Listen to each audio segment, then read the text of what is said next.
రాష్ట్ర ప్రభుత్వం నుండి వైఖరి సమస్యల పరిష్కారం అయ్యే వరకు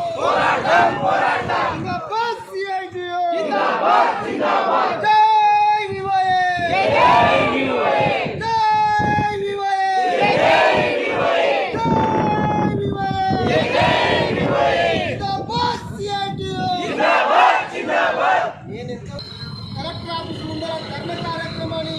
మన రాష్ట్ర వ్యాప్తంగా జరుగుతున్నది. అందులోనే భాగంగా ఈరోజు మన నాగరికం జిల్లా కలెక్టర్ ఆఫీస్ ముట్టడికి ఈ యొక్క ధర్నాకు వచ్చినటువంటి వివిధ మండలాల లీడర్లకు, అదేవిధంగా ముఖ్యంగా జిల్లా అధ్యక్షుల సుబ్రత గారికి, అదేవిధంగా మన సిఐటి పెద్దలు ఆర్ శ్రీరన్న గారికి, అదేవిధంగా మన పర్వతరన్న గారికి, మన జిల్లా ప్రధాన కార్యదర్శి రాజ్ కుమార్ గారికి, కోచధికారి మన మల్లేష్ గారికి అందరికీ పేరు